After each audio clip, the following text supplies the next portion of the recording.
Assalamualaikum warahmatullahi wabarakatuh. Bismillahirrahmanirrahim. Baik, di sini saya akan menginterpretasikan atau menjelaskan hasil dari interpretasi yang diolah menggunakan fungsi produksi kelas frontier stochastic yang diberikan oleh dosen pengampu mata kuliah Ekonomi Produksi Pertanian dalam memenuhi tugas UTS. Langsung saja, untuk data input di sini atau variabel yang digunakan yaitu ada variabel dependent dan variabel independent. Nah, untuk judulnya adalah produksi jagung di wilayah Madura. Untuk respondennya yaitu sebanyak 120 responden. Sedangkan untuk variabel dependentnya atau variabel Y-nya yaitu produksi jagung. Sedangkan untuk variabel independen di sini ada empat variabel. Yang pertama benih sebagai variabel X1, yang kedua tenaga kerja variabel X2, yang ketiga pupuk kandang variabel X3, yang terakhir pupuk fosfat X4. Nah, di sini sudah tertera sesuai dengan keterangan juga hasil tabulasi data di Microsoft Excel. Nah, yang warna putih ini yaitu data mentah. Ini. Sebentar saya zoom. Yang warna putih ini adalah data mentah yang diberikan oleh dosen mata pengampu kuliah EPP dan kemudian ditugaskan untuk diolah atau dikalikan. Data yang berwarna kuning ini data yang sudah dikalikan dengan dua angka terakhir dari NIM saya yaitu 32. Untuk yang berwarna pink di sini data yang sudah dilenkan. Nah, sebelum kita melakukan proses pengolahan data melalui Frontier, kita harus mengelenkan terlebih dahulu data yang akan kita gunakan atau melogaritmakan. Ini seperti ini. Kemudian, ini adalah data output yang dihasilkan dari pengolahan yang menggunakan Frontier tadi. Nah, data output di sini ada tiga output yang akan kita interpretasi nantinya. Yang pertama yaitu the final OLS, yang kedua the final MLA, dan yang ketiga efisiensi, dan yang ketiga adalah efisiensi teknis. Kemudian untuk beta 1 di sini pada output terdapat beta 0, beta 1 dan sampai beta 4. Nah, beta 0 di sini adalah variabel dependent atau variabel Y-nya. Sedangkan untuk beta 1-nya adalah X1, beta 2 X2 dan seterusnya.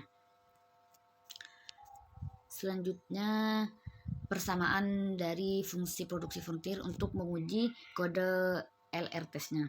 Nah, di sini sudah diketahui uji kode LR test di sini digunakan untuk melihat adanya efisiensi yang terjadi di lapang sehingga disesuaikan dengan hipotesa yang sudah tertera, di mana H0 yaitu tidak ada kasus inefisiensi di lapang, sedangkan H1 terdapat kasus inefisiensi di lapang. Berdasarkan dari hasil analisis yang sudah diketahui seperti pada tabel atau hasil output di samping, yaitu nilai LR testnya sebesar 6,935 seperti yang sudah tertera pada panah. Untuk degree of freedom-nya atau DF-nya sebesar 2 sudah ditunjukkan oleh panah juga. Nah, pada taraf kesalahan 5% atau 0,05, dan di mana DF-nya diketahui sama dengan 2, maka dapat diperoleh kode PALM-nya sebesar 5,138. Kode PALM di sini sudah ada ketentuannya, memang tabel yang sudah ada hasil dari taraf kesalahan sampai ke DF-nya. Nah, untuk nilai LR testnya yaitu sebesar 6,935, yang mana lebih besar daripada nilai kode PALM sebesar 5,138. Maka H0 ditolak dan H1 diterima, yang artinya terdapat kasus inefisiensi di lapang pada usaha tani jagung tersebut. Nah, kemudian untuk yang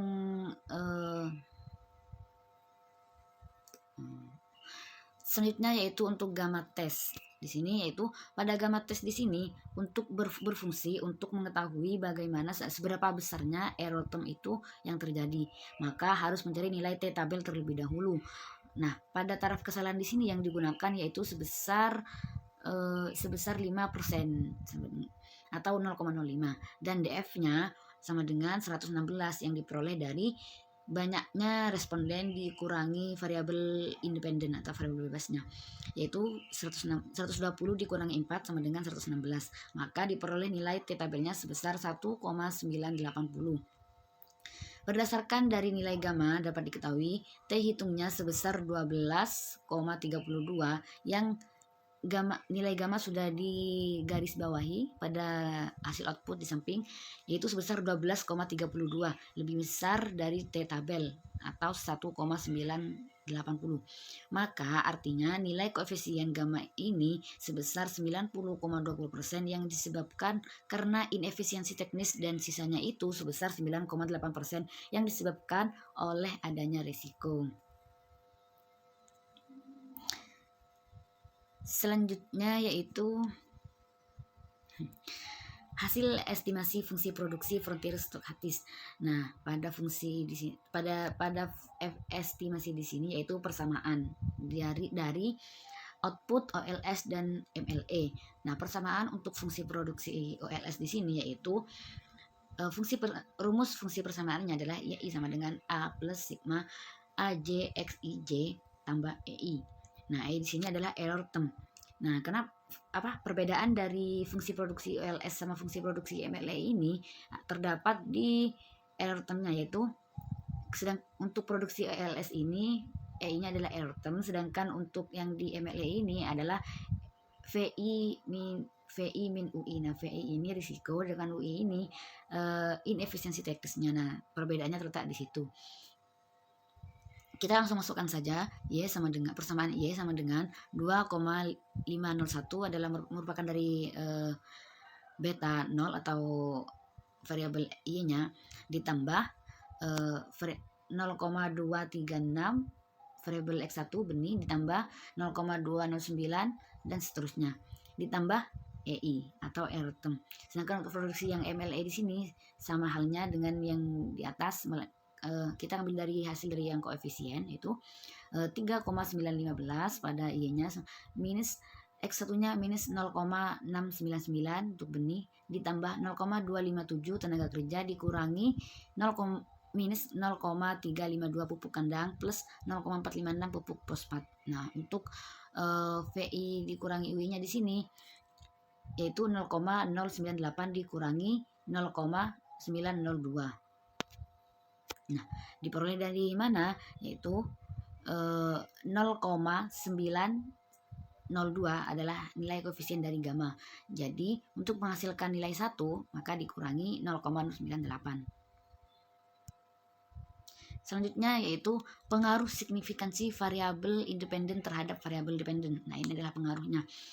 Di sini sudah tertera pada tabel, pada kesimpulan di tabel.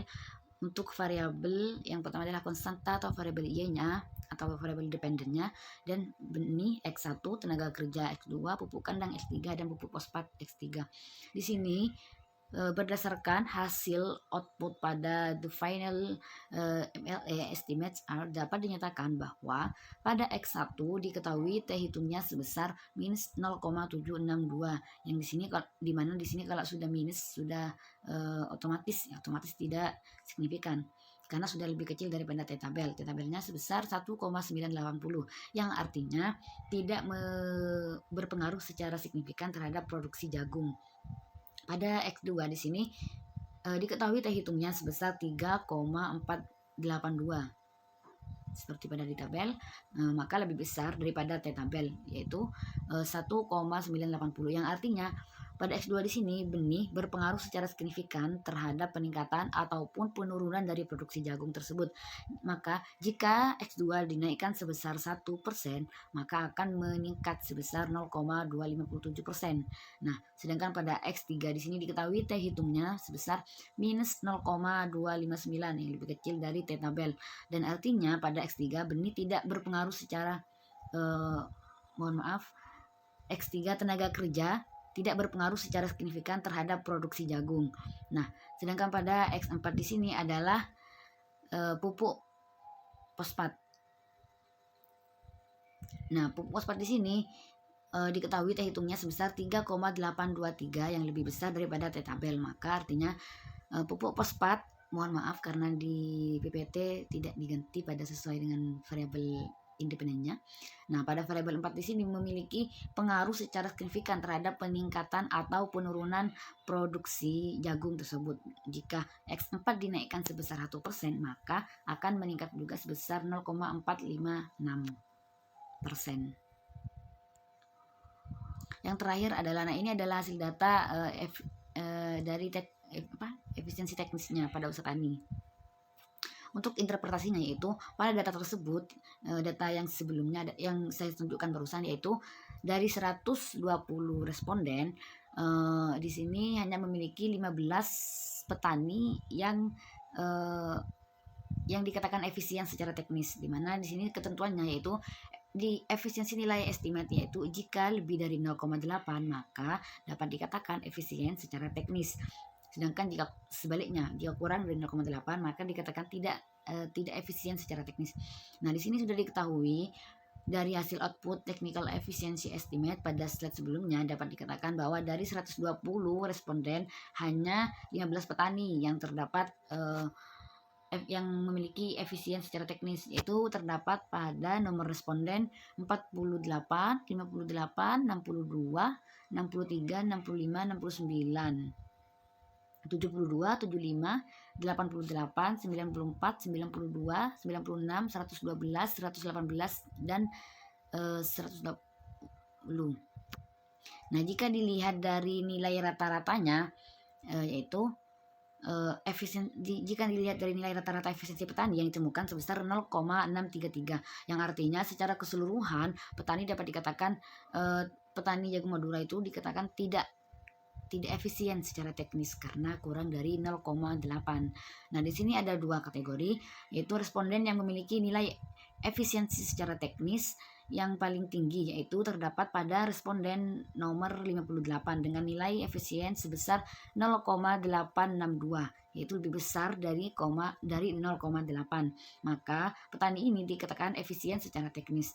Sedangkan kategori yang kedua yaitu responden yang memiliki nilai efisiensi terendah ada pada nomor responden 51 dengan nilai efisien sebesar 0,236, yaitu lebih kecil dari 0,8, maka dapat dikatakan petani ini tidak efisien secara teknis.